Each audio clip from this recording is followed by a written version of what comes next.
302 Cleveland rear main seal. Something interesting with the Felpro rear main. In the end cap, you've got this little pin, and normally with this type of rubber seal, you'd be removing it, but going for the option, I've made a little cutout here, so it fits in there quite nicely.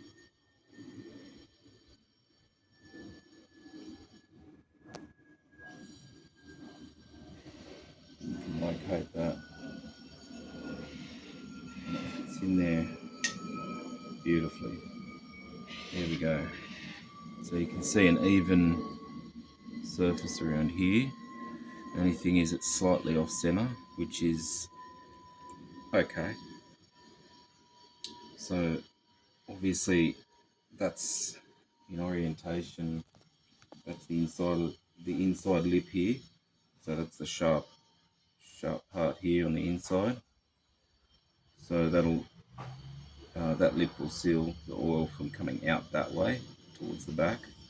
So your bearing shell goes in here, main bearing shell, and then the seal does its job there. So yeah, that's something to take note of. That lip seal lip should be on the inside.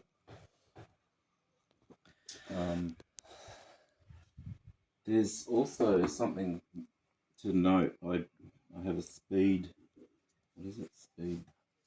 Something like a speed mask.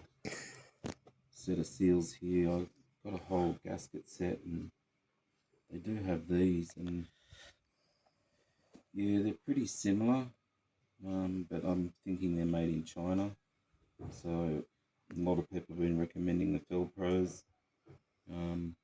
But if you look at them, they actually sit in a bit nicer with the pin in place in the back.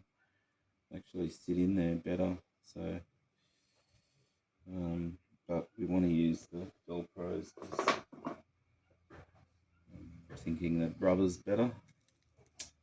So yeah, so we've got that little indentation there. We've got that set. Whether to use lubrication or sealant. Generally speaking, if it's rubber, I don't like using sealant unless it's absolutely necessary. So like, corners of half moons or something, or, possibly in this position, because just trying to get this silicone. I'll use a little bit of ground. Is that going to open up for me? Oh yeah, I need a cat hair on my finger whilst I do that. Yeah, that's exactly what my cat is. So I'm going to put a little bit in here.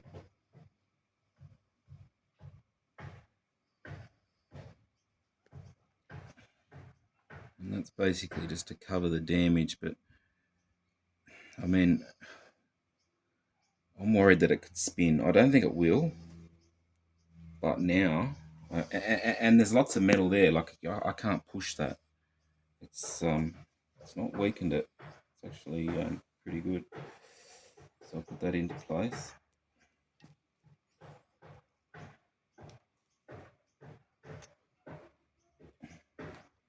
Just locate that. There we go. It's located in place. I'm going to wipe off the excess. The rag. I do not want that to come in where it's unwanted.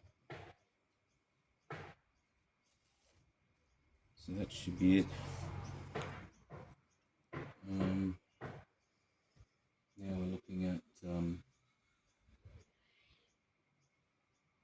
just make sure I got the right one.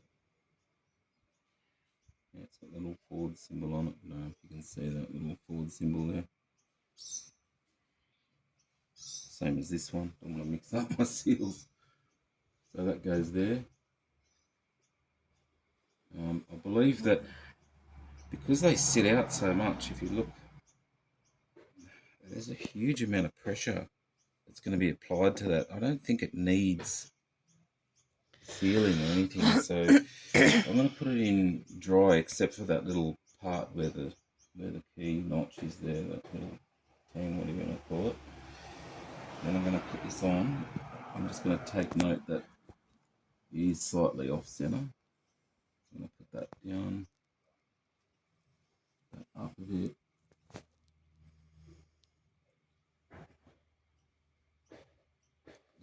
Alright. Now I'm going to do a test fit. See what happens with no crank in there.